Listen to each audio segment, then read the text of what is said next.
ولن نساوم على الحق أو الثوابت.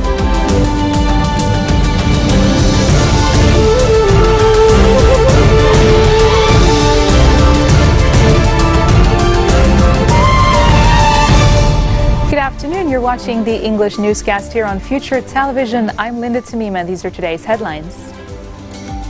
The Israeli army carries out several strikes inside Syria overnight, prompting Syrian forces to retaliate with ground-to-air missiles. Prime Minister Saad Hariri meets with Marada movement chief Sleiman Frangieh at the Center House. And Iraqi forces begin to drive back ISIS into the old city of Mosul after 5 months of intense fighting. The Israeli army has carried out several strikes inside Syria overnight, prompting Syrian forces to retaliate with ground-to-air missiles, one of which was reportedly intercepted. The incident was the most serious incident between the two countries since the Syrian civil war began 6 years ago. Syria's military said it has downed an Israeli plane and hit another as they were carrying out pre-dawn strikes near the famed desert city of Palmyra that it recaptured from extremists this month.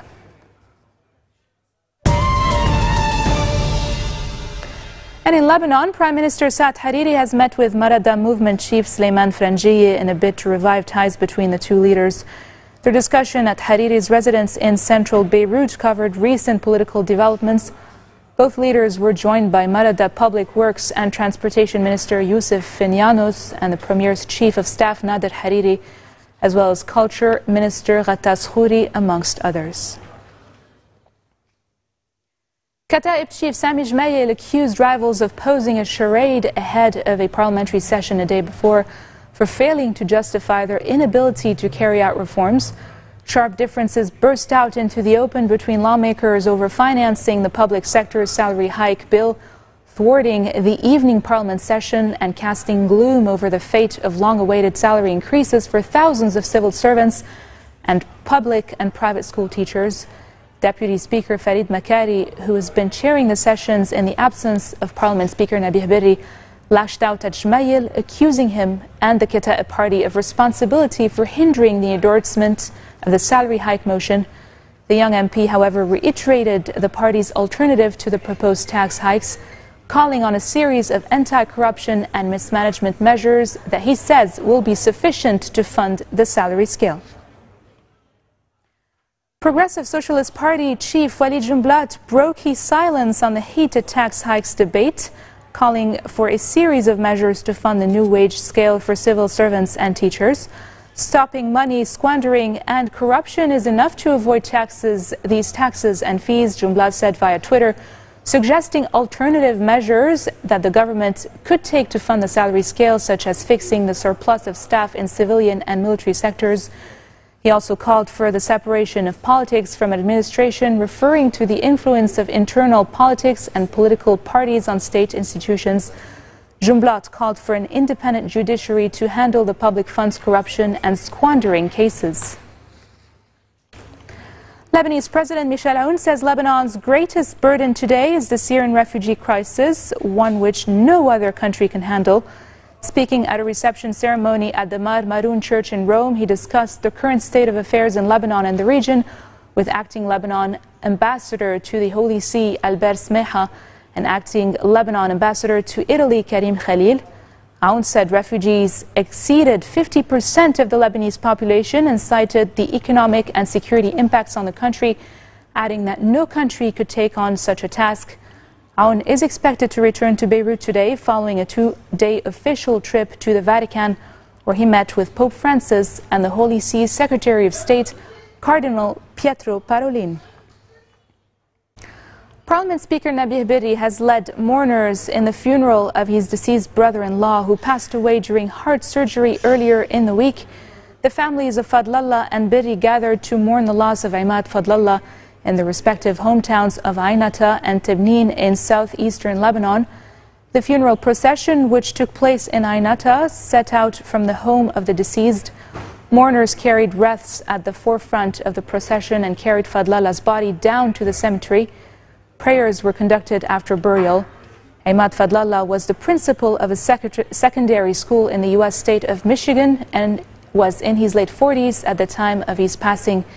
Prominent officials and religious clerics expressed their condolences for Speaker Berri's loss, including President Michel Aoun, Prime Minister Saad Hariri, and a number of foreign dignitaries. British Prime Minister Theresa May tells the Scottish government now is not the time for a second independence referendum. That's coming up next. Stay with us.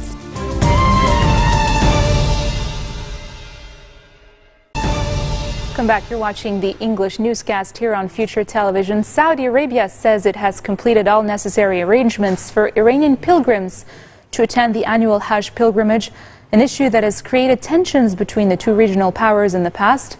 The official SBA news agency says the arrangements were completed after a meeting took place with an Iranian delegation on February 23rd.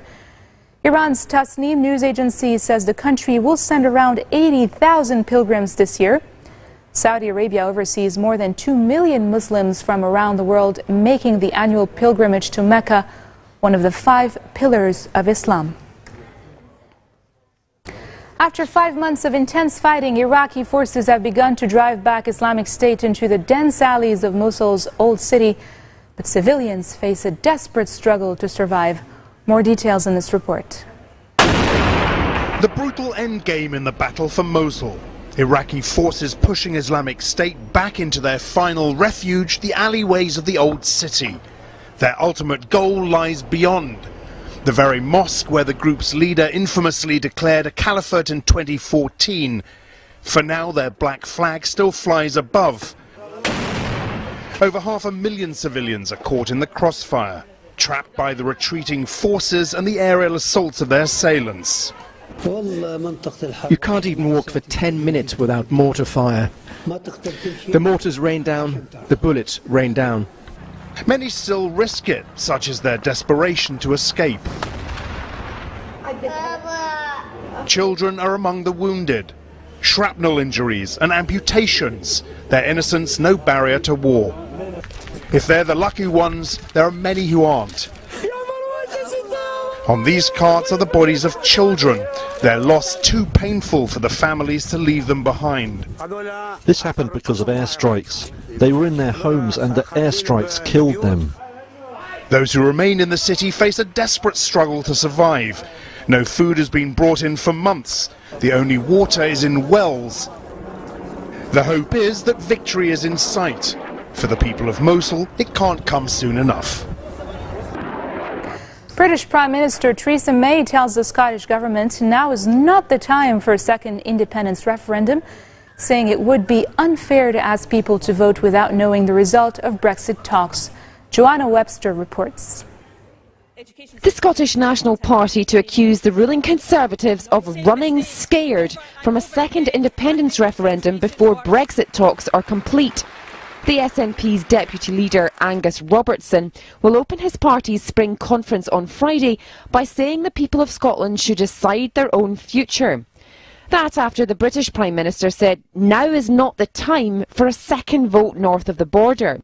Right now, we should be working together, not pulling apart. We should be working together to get that right deal for Scotland, that right deal for the UK. So I say that's my job as Prime Minister. And so for that reason, I say to the SNP, now is not the time. Theresa May arguing it would divert attention away from getting a good deal with the EU and be unfair to ask people to decide without knowing the results of Brexit talks. The PM careful, though, not to reject a referendum outright. She will kick off her party conference in Cardiff on Friday by promising to fight for a stronger United Kingdom. And still in the UK, researchers say GM moth larvae produced at a British university could help reduce dramatically the number of animals used in laboratory testing. Jim Drury tells us more. Lab testing of moth larvae like this could drastically cut the number of animals used in scientific research. University of Exeter spin-off Biosystems Technologies Limited says larvae is as effective as mammals in testing the toxicity of chemicals and efficacy of antibiotic compounds. It's also more ethical and cheaper.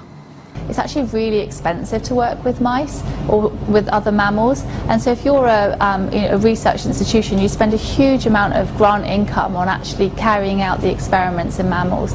And research larvae, the larvae that we produce, are a fraction of the cost of working with mammals.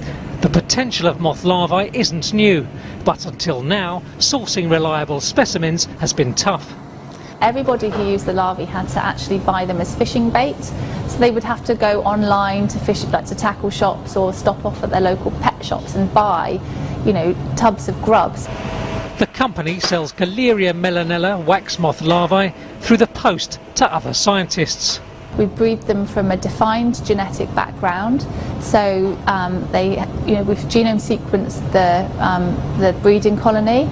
And so we know that all the larvae come from the same genetic stock. The larvae are age defined and they're weight defined. They're surface decontaminated. With the particular pathogen we're using at the moment, we would expect them all the Galleria to be dead within about 19 hours. So if we come back at that time point and we still have live larvae that have been injected with the pathogen and with the extract, then we know that the extract is having a protective effect against the action of the pathogen. The product won't end animal testing. If a compound proves successful in tests, further research using mammals might then follow. But the company says it eliminates many potential compounds at an early stage and could cut the number of animals tested by up to 80%. This marks the end of our bulletin for today. Now for a reminder of our headlines.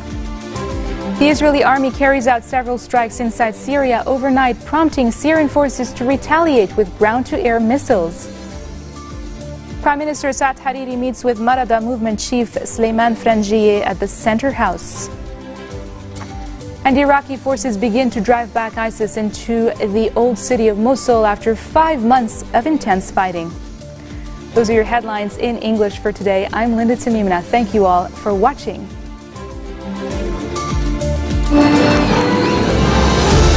لم ولن نساوم على الحق أو الثوابت.